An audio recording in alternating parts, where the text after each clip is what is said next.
Okay full का party मजा में होंगे। क्लियर। आज हम लोग वेव्स का जो एक्सरसाइज का जो रिमेनिंग पोर्शन था, मैंने बोला था आप ट्राई कर लेना, उनको मैं वापस बेटा आज रिवाइज करवाने वाला हूँ। क्लियर। तो आज हम लोग वो सेशन को आगे बढ़ाएंगे बेटा। क्लियर। और बहुत मज़ा आने वाला है आज के सेशन में। क्लियर। आपको मैं बताऊँ ना तो इतना इजी काम करने वाले हैं बेटा, आज हम लोग इतना इजी काम करने वाले हैं कि आपको लगेगा कि ना सर वेव्स जैसा कोई चैप्टर है ही नहीं। क्लियर। इतना इजी चैप्टर है बेटा कि आपको लगेगा सर 11 के सारे चैप्टर ऐसे ही होने चाहिए। बन जाएंगे बेटा, हम लोग बना देंगे, नहीं बनेंगे तो। राइट। तो स्टार्ट करते हैं। कल मैंने 3 सम्स करवाए थे, आज उनके बारे में एक्स्ट्रा सम्स करवाने जा रहा हूं बेटा। क्लियर। तो देखो सम नंबर एक्सरसाइज का 4th नंबर है। क्लियर। कल मैंने लेक्चर के स्टार्टिंग में v is equal to gamma P by rho को थोड़ा डीपली समझाया था। बस वो जो मैंने समझाया था ना, वही है हमारा सम नंबर एक्सरसाइज का 4। क्या है, रीड करो। Clear. Use the formula v is equal to under root gamma P by rho. Explain why the speed of sound in air independent of pressure, increase with temperature and increase with humidity. Clear. तो सबसे पहले आपको पता है, मैंने कल आपको क्या पढ़ाया कि प्रेशर बढ़ने से डेंसिटी इंक्रीज होती है बेटा। प्रेशर बढ़ने से डेंसिटी इंक्रीज होती है, तो प्रेशर अपॉन डेंसिटी का रेशियो कांस्टेंट रहेगा, इसलिए V does not depends on pressure. दूसरी बात, कल का फॉर्मूला याद करो, V is equal to gamma P by rho, P is equal to PV is equal to mu R T. तो mu R T by V लिखा था, याद है ना बेटा सबको।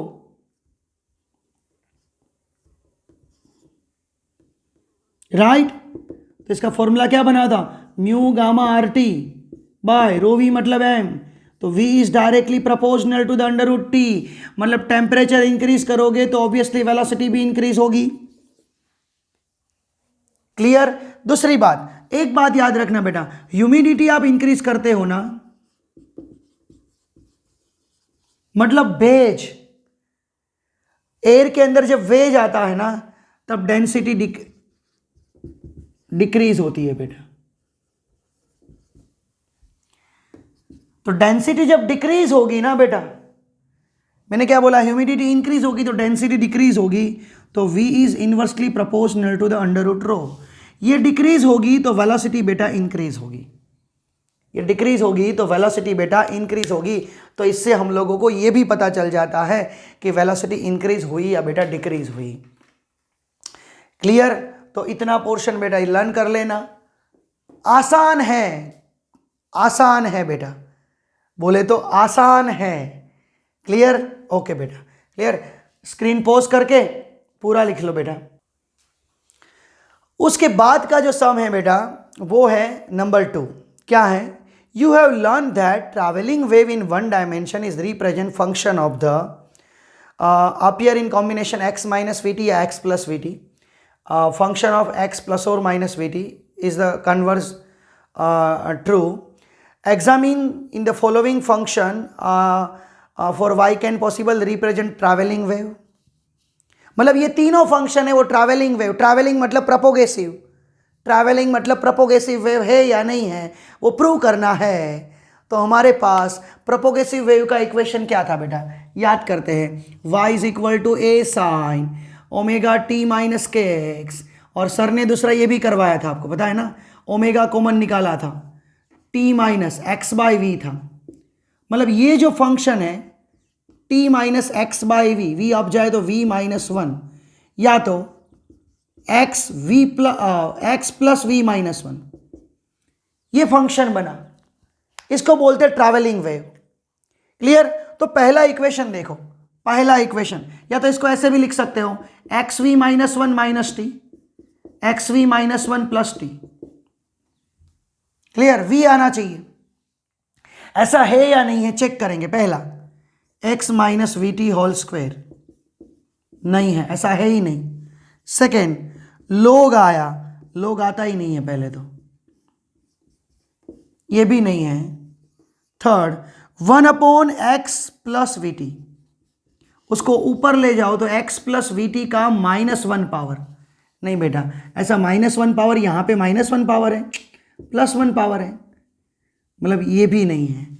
मतलब तीनों में से एक भी वेव प्रोपोगेसिव नहीं है। Clear? I think so fourth, और ये आपका 5th नंबर सम होगा। क्लियर? आपका 5th नंबर का सम हुआ ये। क्लियर? बहुत इंपॉर्टेंट ये सम नहीं है। क्लियर? अब जो 3rd नंबर आ रहा है ना, वो देखो बेटा। देखो, मैं आप लेक्चर पूरा कंटिन्यूस देखते रहोगे तो वो लेक्चर आपको ऐसा लगेगा क्या सर पढ़ा रहे हैं। आपको स्क्रीन पोज कर करके पूरी स्क्रीन लिखनी है बेटा, आराम से। क्लियर? नेक्स्ट बेटा, 4th नंबर का सम। अरे 4th क्या, 6th नंबर का सम। डेटा के ऊपर ध्यान देना, नंबर से कोई लेना देना नहीं है बेटा। A bat emits ultrasonic sound of frequency 1000 kilohertz in air. If the sound meets a water surface, what is the wavelength? The reflected sound, the transmitted sound, speed of sound in air and speed of sound in water, दोनों दे रखा है। Question क्या है फिर से मैं बताता हूं बेटा। ये पानी है,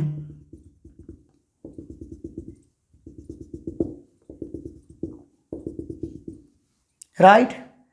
साउंड वेव यहां पे आया, ऐसे आया। आपको पता है ना, दो चीज होगी, यहां से रिफ्लेक्ट होगा और उसका रिफ्रैक्शन भी होगा, दोनों हो सकता है। देखो पहले बेटा, ये इंसिडेंट है, ये रिफ्लेक्टेड है और ये रिफ्रैक्टेड है। ये एयर है, ये वाटर है। फ्रीक्वेंसी आपको एयर की क्या दे रखी है बेटा? एयर में फ्रीक्वेंसी आपको दे रखी है, देखो 1000 किलोहर्ट्ज। 1000 किलो यानी कि 10⁻³ हर्ट्ज, यानी कि टोटल 10⁻⁶ हर्ट्ज आपको फ्रीक्वेंसी दे रखी है एयर में। मुझे ये बता दो बेटा कि साउंड एयर में से वाटर में जाएगा। थोड़ा सोचो, थोड़ा सोचो। साउंड एयर में से वाटर में जाएगा तो मीडियम चेंज होगा। यस, तो मीडियम चेंज होने से फ्रीक्वेंसी चेंज होगी। अरे सर, फ्रीक्वेंसी तो किसके ऊपर डिपेंड करती है? सोर्स। किसके ऊपर डिपेंड करती है? सोर्स के ऊपर। वेवलेंथ जो है ना, वो मीडियम के ऊपर डिपेंड करती है। वेवलेंथ मीडियम के ऊपर डिपेंड करती है। फ्रीक्वेंसी तो किसके ऊपर डिपेंड करती है बेटा? सोर्स के ऊपर। तो frequency depends on source, wavelength depends on medium. मतलब frequency will remain constant. Water में भी फ्रीक्वेंसी यही रहेगी। Velocity in air, A for air, कितनी है? 340 मीटर पर सेकेंड। और वाटर की वेलोसिटी है 1486। और यहां पे भी वेवलेंथ और यहां की वेवलेंथ दोनों फाइंड करनी है। वो दोनों सेपरेट ही होगा क्योंकि वेलोसिटी चेंज होगी, फ्रीक्वेंसी कांस्टेंट होगी, लैम्बडा सेम रहेगा। सर ने पढ़ाया था, मैंने पढ़ाया था, हाँ बेटा पढ़ाया था। क्लियर? कौन सा फॉर्मूला अप्लाई करेंगे? V is equal to frequency into lambda. V is equal to frequency into lambda. तो lambda is equal to V upon frequency. तो पहले सम्स में क्या करेंगे? Lambda A is equal to VA upon frequency of A। उसके बाद water के अंदर V water upon frequency water. तो VA कितना है बेटा? कहाँ गया? 340 10⁻⁶ 1486। कुछ गलती नहीं हो रही ना? लैम्बडा ये डिवाइड हुआ, सही है। मैं आपको लिख के बता दूं, 3.4 क्रॉस 10⁻² प्लस 6 अब गया तो -6, एक एक पावर 5 और 4। यहाँ पे भी 6 में से 3, 1.486 भूल चूक लेनी देनी बेटा। क्लियर, कैलकुलेशन देख लेना बेटा अपने हिसाब से। तो यहां पे मैंने ये जो एक्सप्लेन किया ना, पानी हवा, यही इंपॉर्टेंट है, इसी को समझो तो आपका काम बेटा हो जाएगा। फिर आपका काम बेटा हो जाएगा। क्लियर, स्क्रीन को पॉज करो, फिर से स्क्रीन को पॉज करो और पूरा लिखना स्टार्ट करो बेटा। आगे वाला सम्स बेटा, आगे वाला सम्स में क्या है, 4th नंबर का मतलब कौन सा नंबर आया, 4 5 6 7 नंबर आए ना, 7 नंबर। आज बहुत सारे सम्स करने वाले हैं बेटा। क्लियर, हाँ मज़ा ही आता रहेगा। सर आप करते जाओ, हम कैलकुलेट करते जाएंगे, इसमें कौन सी बड़ी बात है। Clear, hospital use an ultrasonic scanner to locate the tumour in tissue. मतलब रियल में यूज़ होता है, ट्यूमर के अंदर, टिश्यू के अंदर वो लोग स्कैनर में वेव्स, अल्ट्रासोनिक वेव डालते हैं। Clear, what is the wavelength, what is the wavelength, lambda question mark है। टिश्यू की जो स्पीड है, टिश्यू में जो वेव जा रहा है उसकी स्पीड आपको दे रखी है 1.7 किलोमीटर पर सेकेंड, किलोमीटर यानी कि 10⁻³ सेकेंड, राइट। आगे ऑपरेटिंग फ्रीक्वेंसी, फ्रीक्वेंसी भी है 4.2 मेगाहर्ट्ज, मेगा बोले तो 10⁻⁶। अब लैम्बडा फाइन करना है, वापिस यही formula, v is equal to frequency into lambda. तो बेटा lambda is equal to v upon frequency, 1.7 cross 10⁻³ 4.2 cross 10⁻⁴, अरे 10⁻⁶।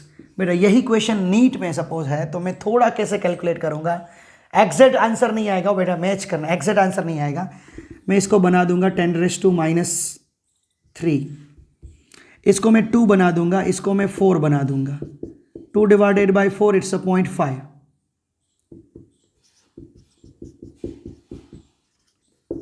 अब 5 पॉइंट समथिंग जो भी आंसर है उस आंसर को हम लोग टिक मार्क कर देंगे। एग्जैक्ट आंसर क्या आ रहा है बताएं,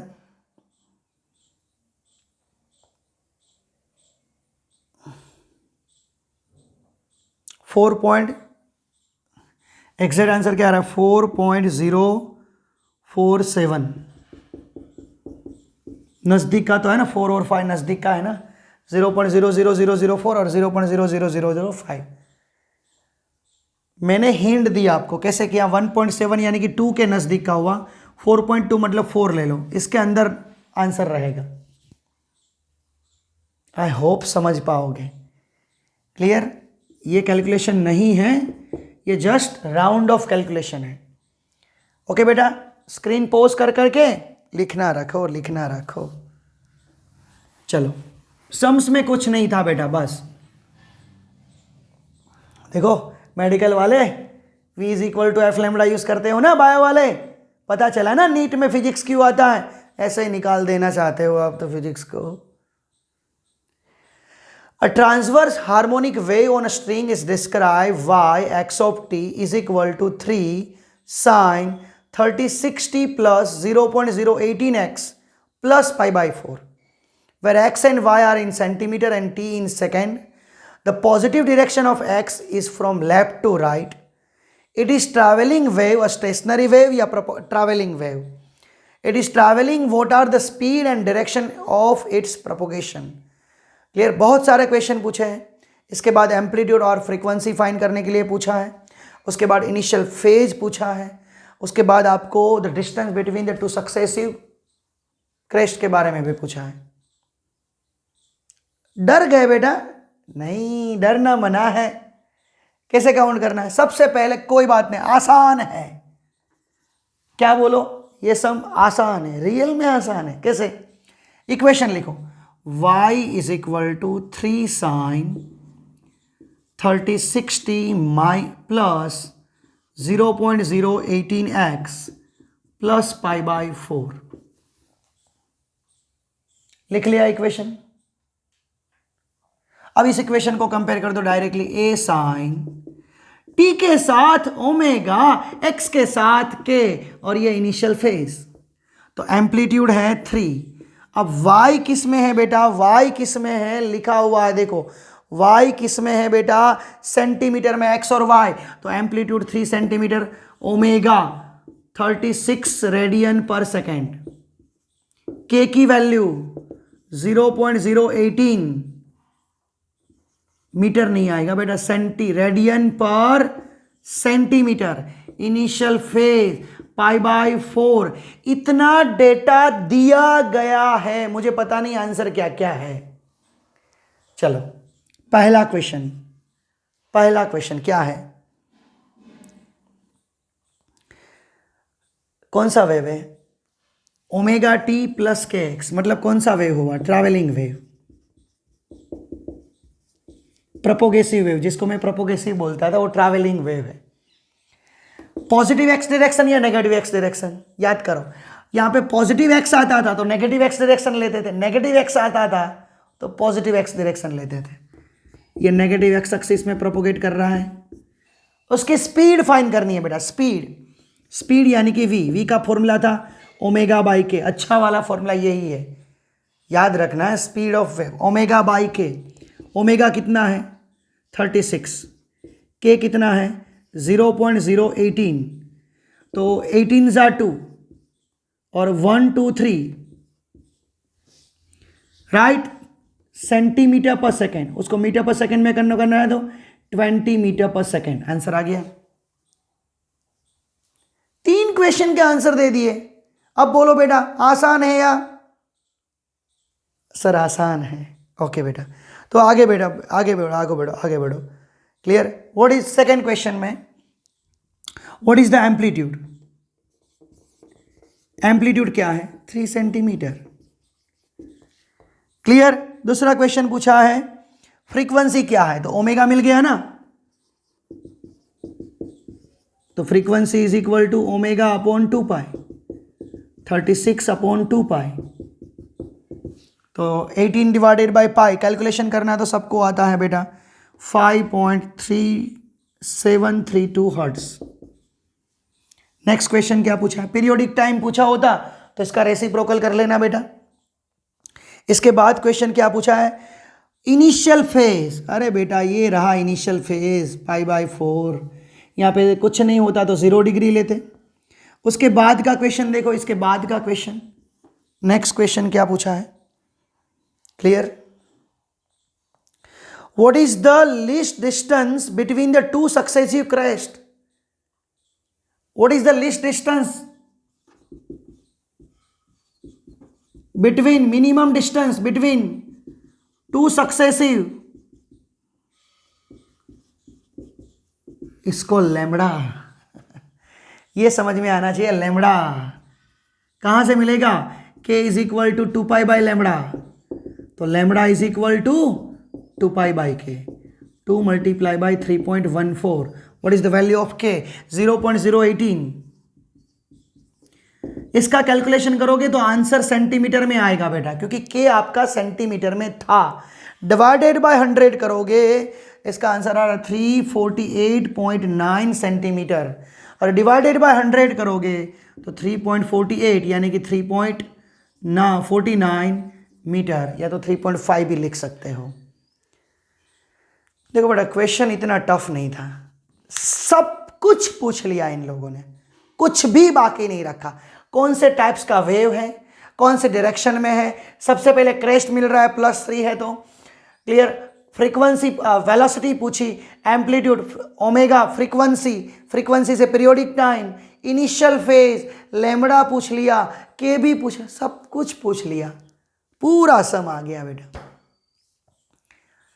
क्लियर बेटा, सही में बोल रहा हूं, बहुत ही मजा आने वाला है। ओके चलो नेक्स्ट लेक्चर हम लोग आगे बढ़ते हैं।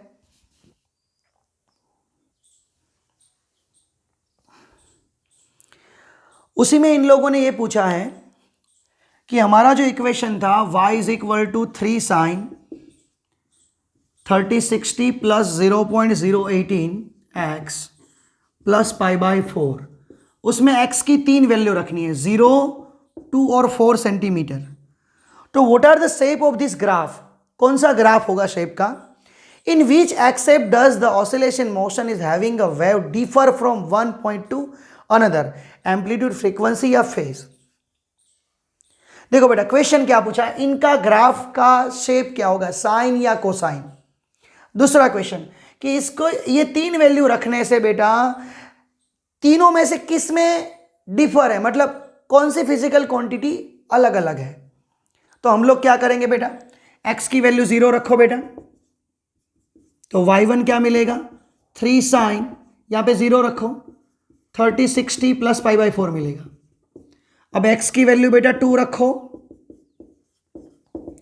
3 साइन 30/60 2 रखो तो 0.036 plus π/4। x is equal to 3 रखो, 3 साइन 18 जा 354,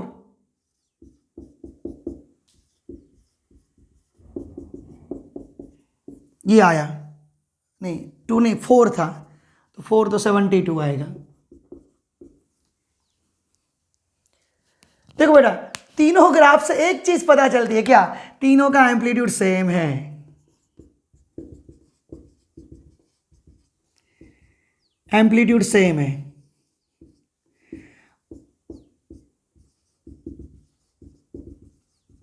भी कांस्टेंट है, ओमेगा भी सेम है। क्या अलग अलग, इसका π/4, इसका पॉइंट प्लस, इसका ये, मतलब फेज डिफरेंस है।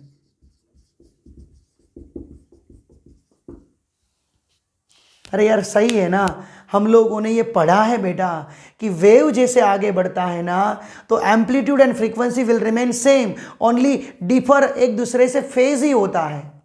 कैसे बेटा, देखो ये यहां पे 0 रखो तो इसका इनिशियल फेज π/4 हुआ, मतलब देखो 0 वाला ग्राफ यहां से स्टार्ट होता था, ये 0 4 0, ये π/4 है तो यहां से ग्राफ स्टार्ट होगा।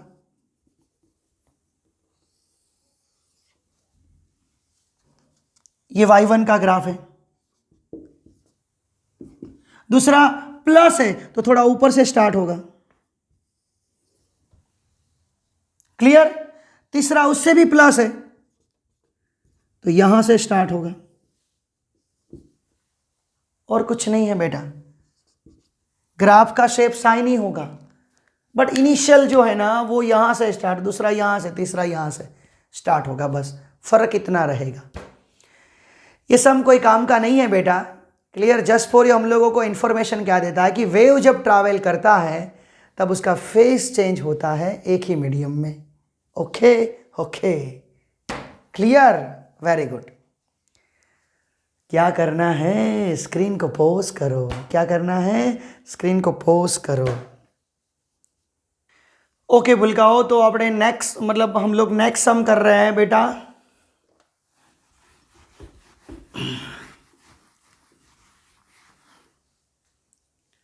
क्लियर, नेक्स्ट सम बेटा हम लोग करने जा रहे हैं।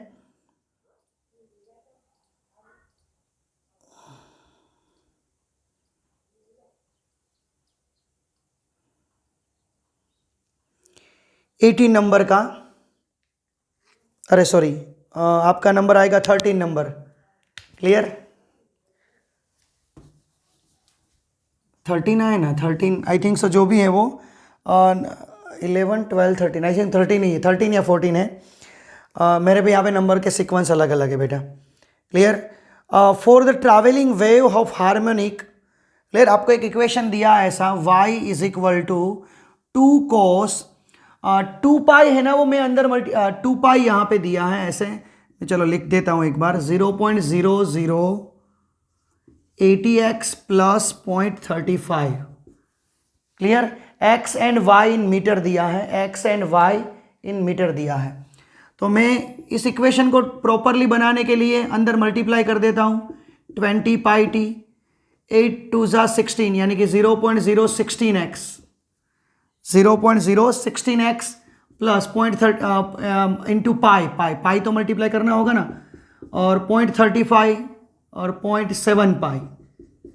क्लियर, ऐसा इक्वेशन दे रखा है, 2 पाई मैंने अंदर मल्टीप्लाई कर दिया बेटा।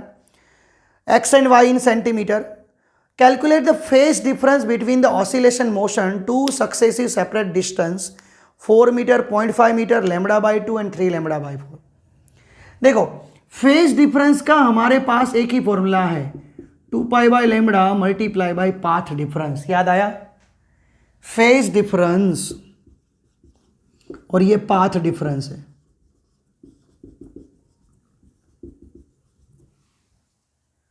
तो बस आपको लेमड़ा चाहिए। लेमड़ा कहां से फाइंड करेंगे? ये रहा, here k is equal to 0.016 pi radian पर सेंटीमीटर। तो lambda is equal, k is equal to 2 pi by lambda, तो lambda is equal to 2 pi by k, तो 2 pi k 0.016 pi, pi pi cut, तो lambda बेटा क्या मिलेगा आपको? Lambda 0. Value रखो लेमड़ा की, 2 8 जा 16 और 1/8, 1/0.5 I think so. Calculator use करते हैं, 2 डिवाइडेड बाय 125 में ही आंसर आएगा, कंफर्म बोल रहा, 0.016 125 बोला ना, 125 सेंटीमीटर आएगा। ओके, इसको मीटर में कन्वर्ट करना है तो 1.25 मीटर। क्लियर? पहला क्वेश्चन था डेल्टा एक्स कितना लेना है? 4 मीटर पे, तो डेल्टा फाई का फॉर्मूला अभी मैंने बोला वैसे ही अप्लाई करो, 2 pi by lambda into delta x, तो 2 multiply by 3.14, what is the lambda? 1.25, what is the 4? बस इसको कैलकुलेट करो, कुछ नहीं है बेटा, मैंने क्या बोला? कुछ नहीं है। क्लियर?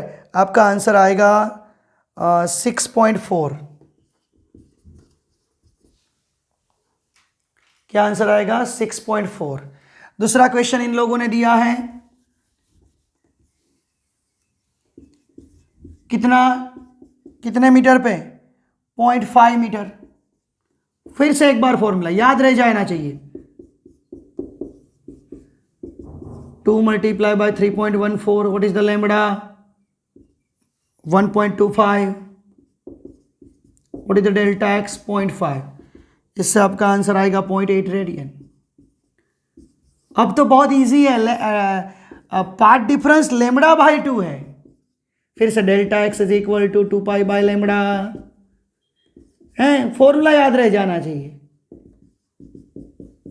अब मैं लेमड़ा की वैल्यू नहीं पुट करूंगा, क्यों? क्योंकि lambda lambda cut 2 cut, answer क्या आया? Pi radian. उसके बाद लास्ट जो है उसमें बेटा पाथ डिफरेंस कितना है? लेमड़ा बाय 4 लेना है ना। लास्ट क्या? 3 लेमड़ा बाय 4, 2 2 जा 4, यानी कि 3/4, 3 pi by 2, 3 pi by 2 radian.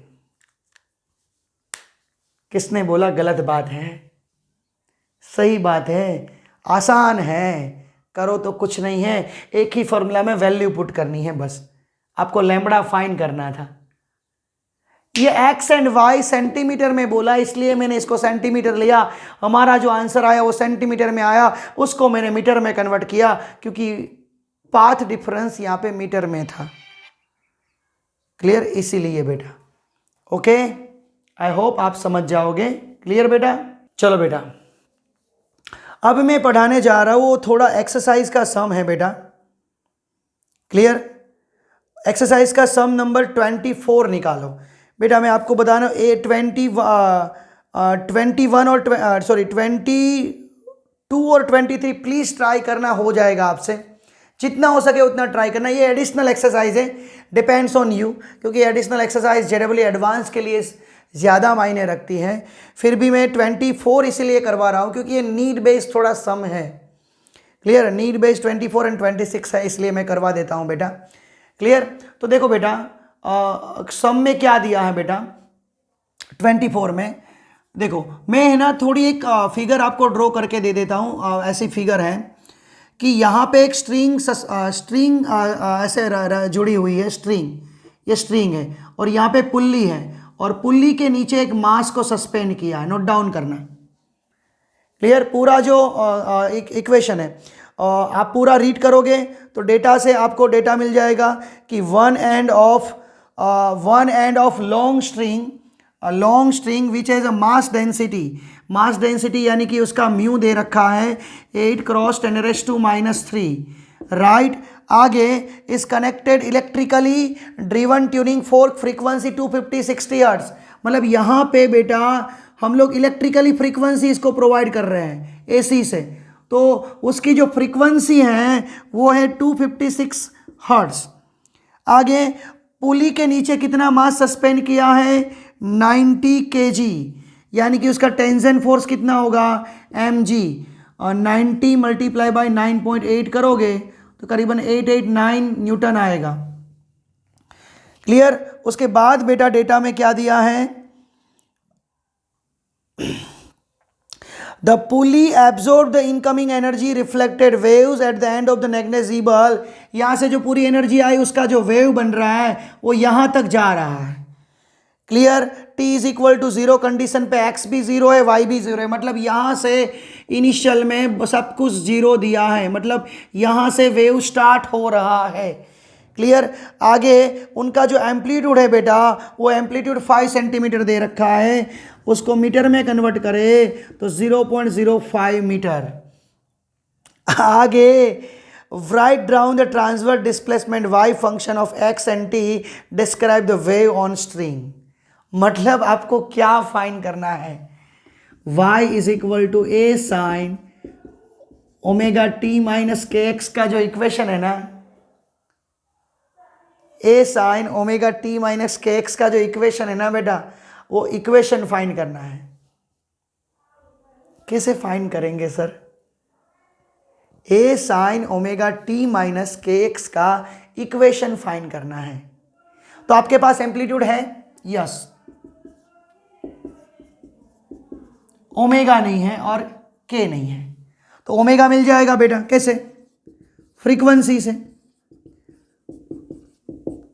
What is the frequency 256, इसका कैलकुलेशन करो, इसका कैलकुलेशन आएगा बेटा फ्रीक्वेंसी का 1608 रेडियन पर सेकेंड।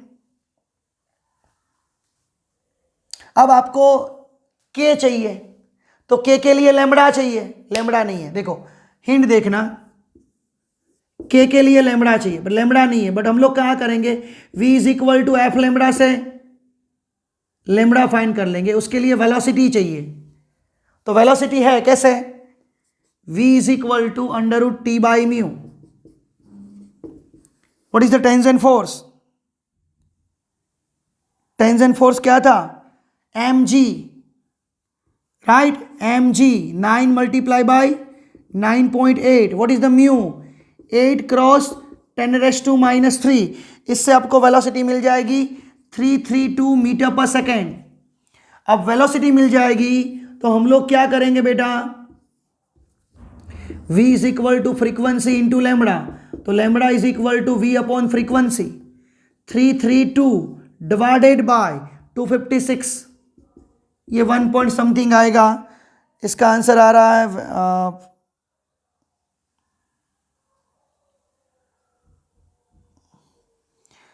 है जो भी आंसर आ रहा है यहाँ पे आप मीटर में लिखोगे और k is equal to 2 pi lambda करोगे। दूसरा मैं आपको बताता हूँ कैसे फाइंड आउट करेंगे। एक ये मेथड होगी आपको k फाइंड करने की, दूसरा v is equal to omega by K, तो k is equal to omega by V ना, ओमेगा मिल गया है 1608, वेलोसिटी है हमारे पास 332, तो इसका आंसर वेलोसिटी का आ रहा है बेटा, अरे के का आ रहा है बेटा 4.843।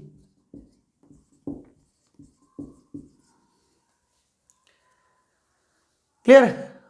दो मेथड हैं, जो अप्लाई करनी हो अप्लाई कर सकते हो बेटा। क्लियर। बस अब वैल्यू पुट करनी है, क्या ए कितना मिला 0.05 साइन ओमेगा कितना मिला 1608, के कितना मिला बेटा, के 4.843।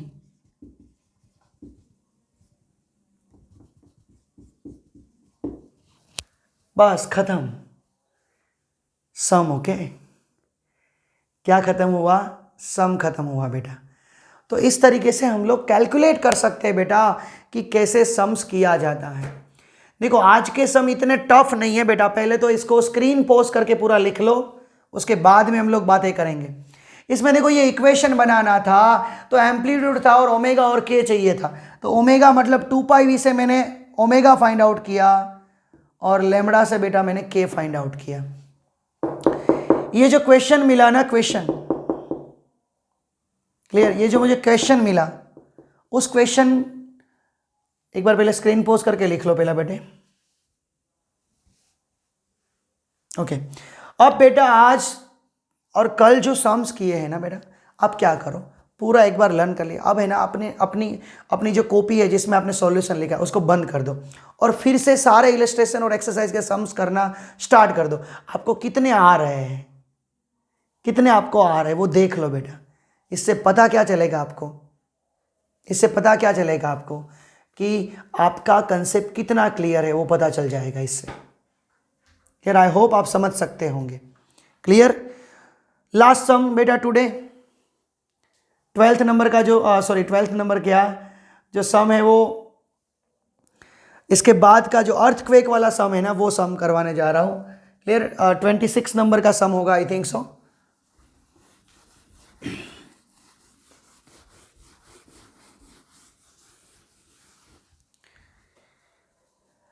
Earthquake generates a wave inside the earth. Unlike the gas, the earth can experience both transverse and longitudinal P sound waves. Typically, the speed of S wave is about 4 km per second and that of the P wave is 8 km per second.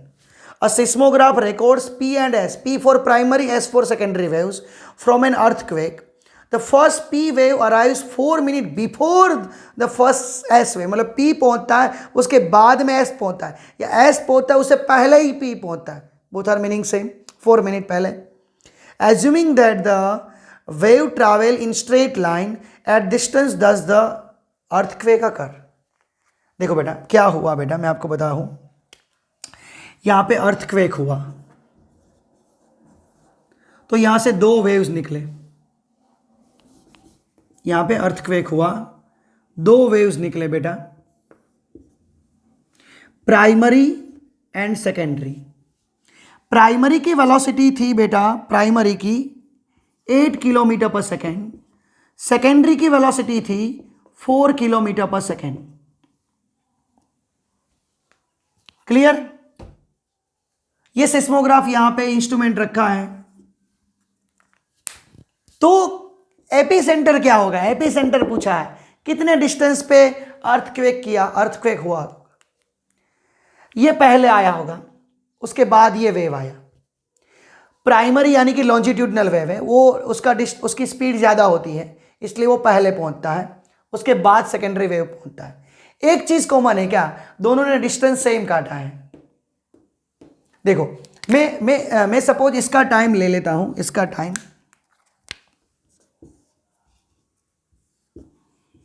ये primary है और ये secondary है। इसका time मैं consider कर रहा हूं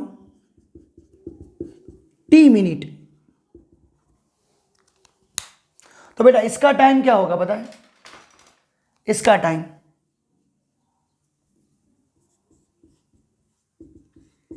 t + 4 मिनट। ये समझ में आ गया हो तो बढ़िया बात है। ये पहले पहुंचता है, ये बाद में पहुंचता है। मैंने इसको t बोला तो ये 4 मिनट के बाद ये पहुंचेगा।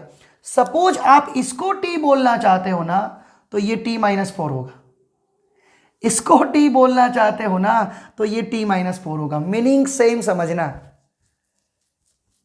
फिर से मैं बोल रहा हूं, इसको t समझना चाहते हो ना तो इसको t - 4 समझना। क्लियर? तो देखो डिस्टेंस दोनों का सेम है, मतलब velocity multiply by time, velocity multiply by time. इस चैप्टर का सम ही नहीं है बेटा, बस वेव है, बस इतना ही है। वेलोसिटी 8 किलोमीटर पर second, time t minute, right. ये 4 किलोमीटर पर सेकेंड, इसका time t plus 4 minute, kilometre पर second cut 8t, 4t plus 16, 8t minus 4t, 4t is equal to 16। तो इससे आपका टाइम मिला 4 मिनट, यानी कि 4 मल्टीप्लाई बाय 60 करोगे 240 सेकेंड मिला। तो डिस्टेंस इज इक्वल टू वापिस velocity multiply by time, p for p। तो what is the velocity of p? Velocity p, vp 8 kilometre पर second time tp 240 second cut 1940 या 1920 किलोमीटर पे। एक बार देख लो आंसर क्या आ रहा है, मैं गलत ना हूँ। एक काम कर देना, मेरा भी कैलकुलेशन अच्छा हो जाए। 0 8 4 32 और 3 8 2 16 19 1920 किलोमीटर। क्लियर? हम लोगों को आंसर मिल जाएगा। बहुत आसान है, how to find out the epicentre. बस इसमें यही समझना था कि पहले पहुंचता है वो प्राइमरी वेव, मतलब वो लॉन्जिट्यूडनल होता है। ट्रांसवर्स वेव उसके बाद में पहुंचता है, क्योंकि प्राइमरी वेव ऐसे बढ़ेगा, ट्रांसवर्स वेव ऐसे बढ़ेगा, इसलिए उसका टाइम ज़्यादा लगेगा पहुंचने का। क्लियर? तो सिस्मोग्राफिक ऐसे डिस्टेंस मेजर करता है कि कौन से डिस्टेंस पे एपी सेंटर है बेटा। क्लियर? कौन से डिस्टेंस पे एपी सेंटर है। आई होप सारे सम्स आपको बेटा समझ में आ गए होंगे। आप प्लीज, आई रिक्वेस्ट दैट आप हर एक सम को एक बार फिर से कैलकुलेट करना स्टार्ट करो। मैं आज आपको एमसीक्यू भी भेज रहा हूं। क्लियर? मैं आज आपको एमसीक्यू भी भेज रहा हूं। वो सारे एमसीक्यू प्लीज आप सोल्व कर देना, जिससे कोई दिक्कत ना आए। ओके बेटा? या तो मैंने कल भेज दिए होंगे। क्लियर? दोनों काम आप साथ में कर लेना। ओके बेटा? Bye bye.